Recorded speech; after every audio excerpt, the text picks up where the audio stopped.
आज राज ठाकरे यांनी मेळावा घेतला. ह्या मेळाव्यामध्ये राज ठाकरेंनी असं मार्गदर्शन केलं की आपण 100% सत्तेमध्ये असू, असं म्हणतो. कसं म्हणतो? बघा, राज ठाकरे हे बाळासाहेब ठाकरे यांचे पुतणे.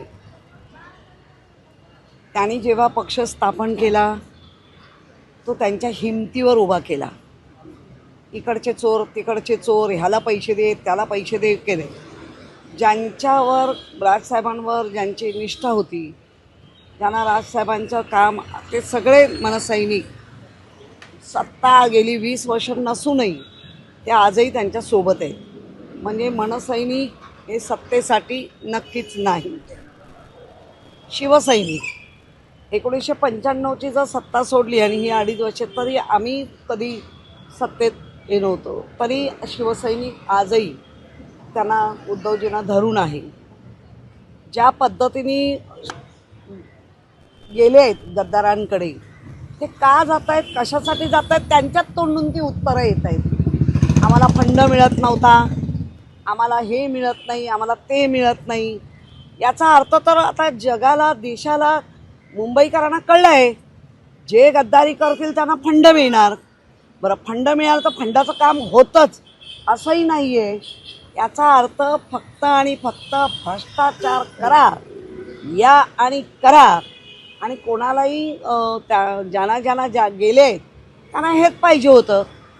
त्यामुळे राजसाहेबांचं कौतुक की त्यांनी कधी दुसऱ्याचा कोणाचा पक्ष फोडून, दुसऱ्याचे कोणाचे सैनिक फोडून व त्यांचे कोणाचे आमदार फोडून नेले नाहीत. त्यामुळे राजसाहेबांचं जे आत्ता मत आहे की ज्याच्याबरोबर ती सत्ता येईलच त्यांना विश्वास आहे. राज ठाकरे यांनी आज म्हटलंय की आम्ही 20 वर्षानंतर 2 भाऊ एकत्र आलोय, तर तुम्ही पदाधिकाऱ्यांनी हेवेदावे विसरून एकत्र यायला हवं.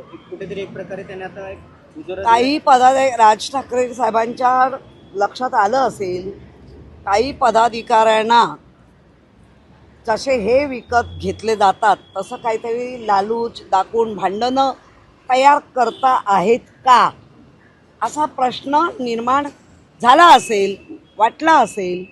म्हणून राजसाहेबांनी सांगितलं की भांडू नका, मनसैनिक शिवसैनिक एकत्र, आम्ही भाऊ जर 20 वर्षांनी एकत्र येतोय, तुम्ही का भांडताय. आणि खरंच भांडलं नाही पाहिजे. ताई, आपण जर बघितलं हिंदीचा मुद्दा हा घरात घरात पोचला आहे, पण हिंदीचा भाषिकांचा द्वेष करू नका असं देखील म्हणतोय. बरोबर आहे. बघा, हिंदी ही कोणाचीच भाषा नाही आहे, ही एक व्यापाराची भाषा आहे. 2 लोकांमधला, समजा ज्याला इंग्रजी येत नाही, ज्याला त्या भाषा येत नाही, मग तामिळ येत नसेल, कुठे तेलुगू येत नसेल, कुठे केरला येत नसेल, अशी जी भाषा आहे काही येत नसतील आणि इंग्रजी येत नसेल, मराठी त्यांना कळत नसेल, तर त्यातला एक मधला दुवा म्हणून ही भाषा आहे. ही भाषा कुठल्याच कोणाची अशी व्यक्तिगत मातृभाषा कोणाचीच नाही आहे. त्यामुळे आमचंही तेच म्हणणं आहे, व्यापारी भाषा आहे. आपल्या 2 लोकांमधला होणारा छोटासा संवाद असेल तर तो व्हायला पाहिजे. कारण अनेक गुजराती एकत्र भेटले तर गुजरातीच बोलतात, ते हिंदी बोलत नाहीत. मारवाडी राजस्थानी भेटले तर ते त्यांचीच भाषा बोलतात, ते हिंदी बोलत नाहीत. पण आमच्यासारखे मराठी लोक आहेत ज्यांना गुजराती येत नाही, ज्यांना मारवाडी येत नाही, मग आपण चालू करतो की अरे भैया कैसा है, ये कैसा दिया, अशी जी तोडमोड हिंदी, त्या हिंदीला असं मदर टंग कोणाचीच नाही आहे.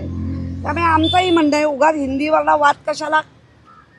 तुमची भाषा नाही, माझी नाही, त्याची नाही, ह्याची नाही, वाद कशाला. फक्त 1ली ते 4थी असता कामा नये. जी आपल्या मला याच्यामध्ये संपूर्ण शैक्षणिक धोरणात पण तेच सांगितलं आहे. RSSवाले पण आता तेच म्हणत आहेत. मग हट्ट कोणाचा आणि कशाचा. ताई, आपण जर राज ठाकरे असतील आणि राज ठाकरे मात्र युतीवर कोणी बोललं काय वेगवेगळी मी बोल असं आजच्या भाषणामध्ये कुठेतरी एक स्पष्ट होती राज ठाकरेंच्या बोलण्यात. बघा, पक्षप्रमुख आहेत, काही गोष्टी पक्षप्रमुख त्यांच्या नजरेतून काय असायला हवं आहे, कसं असायला हवं आहे, हे राजसाहेबांनी कायम दाखवून दिलेलं आहे. त्यामुळे त्यांनी त्यांच्या जर कार्यकर्त्यांना, पदाधिकाऱ्यांना जर हा संदेश दिला असेल तर ते काही चुकीचं नाही आहे. आम्हालाही बऱ्याच वेळेला संदेश आलेले की तुम्ही कोणी याच्या भाष्य करू नका म्हणून, कोण कोणा ते आम्ही आमचं बघू, बरोबर आहे. त्याच्यासाठी फक्त पक्षप्रमुख आणि पक्षप्रमुखांबरोबर असलेले मग त्यांचे जे सचिव आहे या सगळ्यांमध्ये जे ठरेल ते आमच्यासारख्या नेत्यांकडे येणार. ताई, आपण जर बघितलं निशिकांत दुबे यांनी पुन्हा एकदा वादग्रस्त वक्तव्य केले. त्यामध्ये त्यांनी सांगितलं निवडणुकीत मनसे आणि उद्धव ठाकरे आता राजकारण पूर्णपणे संपेल, कारण की मुंबईत केवळ 30% लोक मराठीत आहेत, तर 12% उर्दू आहेत, तर असं 30% कोण म्हणतं? निशिकांत दुबे. कोण तो? हा खासदार गुडघ्यावर आहे का अक्कल? गुडघ्यावर अक्कल आहे त्या खासदाराची? जाणून बुजून स्वतःला प्रसिद्धी मिळवण्यासाठी या दोघांवर बोलला की ह्याला प्रसिद्धी मिळते आणि हा छुपा अजेंडा आहे की आपल्या असलेल्या युपीतल्या लोकांना कुठेतरी एका बाजूनी चालवायचं आहे. हा फालतूपणा आहे आणि हा खासदारच फालतू आहे. ताई, एक शेवटचा प्रश्न आहे. भाजपचे नेते प्रणित शिंदे हे बोलतात की भाजपचा बाप मीच आहे. भाजप ओके. ट्रेनर. प्रणय पुकेला म्हणावं 2 मुलांना घेऊन. प्रणय परिणी, हा तेच. 2 मुलांना घेऊन बायको दान दान दान लोकांच्या दारात फिरते. त्याचा पहिला बाप हो, मग दुसऱ्यांचे बाप बन. फुके तो फुकेच, काही बोलतो. एक शेवटचा निशिकांत दुबे यांनी म्हटलं, म्हणजे मुख्यमंत्री देवेंद्र फडणवीस म्हणतात ते निशिकांत दुबे जर महाराष्ट्रात आलं तर आम्ही त्याचं स्वागत करू. आता हे दुर्दैव आहे, सगळ्यांचं दुर्दैव. कोणी महाराष्ट्रात आल्यानंतर नक्कीच काय त्याला होता का म्हणे मारामारी वगैरे, ही इथपर्यंत मान्य आहे. स्वागत काय करू? मराठीला दुय्यम लेखतोय आणि वाटेल काय बोलतोय, स्वागत काय? हे आमचं दुर्दैव आहे. ताई, एक शेवटचा प्रश्न कबूतरखाना. घेतो. संजय राऊत यांनी मराठी भाषेच्या मुद्द्यावरती आक्रमक भूमिका आज घेतल्याचं पाहायला मिळतं. मात्र बावनकुळे असं म्हणतात की कुणी जर हिंसाचार केला तर त्याला आम्ही बघून घेऊ कशाप्रमाणे हिंसाचार करतात. मुळात आम्ही हिंसाचार करणार नाही आहोत. एखादा जर म्हणाला की मला मराठी बोलता येत नाही पण मी प्रयत्न करेन आणि मला शिकण्याचा प्रयत्न करेन, पण जर मुजोरगिरीने बोलेल, नाही बोलेंगे, क्या करना है वो करो, काय आम्ही मावळेच आहोत, छत्रपती शिवाजींचेच मावळे आहोत. तुम्ही कोण? महाराष्ट्रात ही मुजोरी कोणाचीच चालू देणार नाही. आम्हाला येत नाही, आम्हाला शिकायचं आहे, आम्ही शिकण्याचा प्रयत्न करू, हे म्हटलं तर ओके. पण नाही बोलणार, तुम्ही काय ते करा असं जर म्हणणार असाल तर हेच वाक्य तुम्ही केरळात बोलाल, हेच वाक्य तुम्ही तामिळनाडूमध्ये बोलाल, हेच वाक्य तुम्ही गुजरातमध्ये बोलाल. मग काय महाराष्ट्र काय कोणी यावं आणि टिकली मारून जावं असा महाराष्ट्र आहे का? हा छत्रपती शिवरायांचा महाराष्ट्र आहे, शाहू फुलेंचा महाराष्ट्र आहे, त्यामुळे लढवय्यांचा महाराष्ट्र आहे. ही भाषा चालणार नाही. धमक असेल तर हिंसाचार करून दाखवा असं बावनकुळे नाही, नाहीच करणार आहे. तुम्हाला का हवा हिंसाचार? तुम्हाला का हवा हिंसाचार? हिंसाचार आम्हालाही नकोय. दादागिरी तुम्ही त्यांना पाठवून सपोर्ट करताय. तुम्ही बोला उलट सुलट, करू दे हिंसाचार असं बावनकुळे त्यांचं वाटतंय. काही म्हणजे एकंदरीत मनसेसारखा खळखळट्याचा नारा आता ठाकरेंच्या सेनेने देखील दिलेला आहे असं म्हणता येईल. बघा, मी परत तेच सांगेन, जर बावनकुळे सारखे परप्रांतीयांना अदर भाषिकांना चढवत असतील अशा पद्धतीने तर खळखट्याक होणारच. ताई, राज ठाकरे यांनी म्हणजे मेळावा घेतला शेतकरी कामगार पक्षामध्ये. त्या ठिकाणी सांगितलं की रायगडमध्ये सर्वात जास्त डान्स बार आहेत, त्यानंतर मनसे सैनिक प्रमुख झाले, त्या ठिकाणी डान्स बार देखील फोडण्यात आला. मात्र ह्यावर आता आहार संघटनेचे जे वकील आहेत, डान्स बार आणि ऑर्केस्ट्रा, जयश्री पाटील, ते म्हणतात की डान्स बार जास्त अमराठी लोकांचा नाही तर मराठी लोकांचा.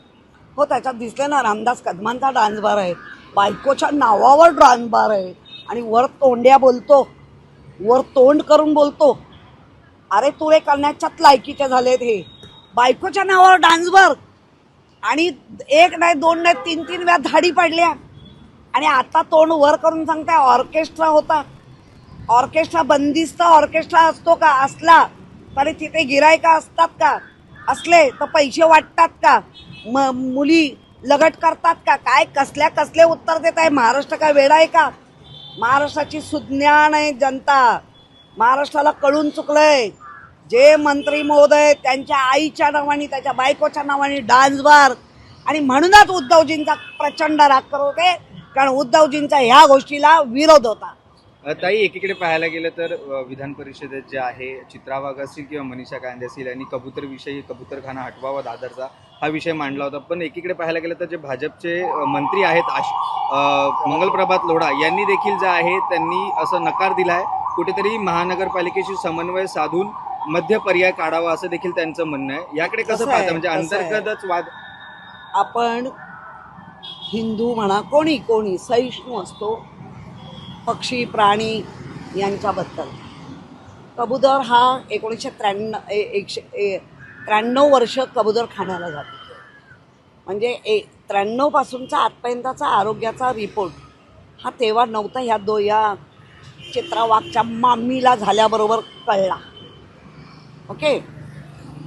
आणि आता सगळ्यांच्या जीवावर ती बाई उठतेच. आता कबूतरच्या पण जीवावर उठली आहे.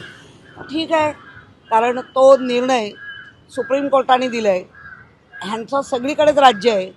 आता ह्या राज्यात आमचे कबूतर तरी छान राहतात का बघायचं आहे. कुठेतरी काही कबुतरांना जे आहे ते मृत्युमुखी देखील पडलेले आहे. त्यांना खाण्यासाठी मिळालं नाही, त्यामुळे देखील मृत्युमुखी पडले. याकडे कसं पाहता? मी अतिशय सहिष्णू आहे. मला दया येते.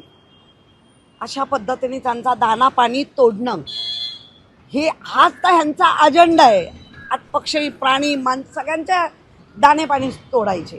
पण जैन समुदाय अजून देखील आक्रमक आहे. काहीतरी पर्यायी मार्ग आणि जैन समुदायाला वाटत होतं ना की हे सगळं आमच्यासारखं आहे, भाजप म्हणजे आमचा. आता कळतं येतं ना काही.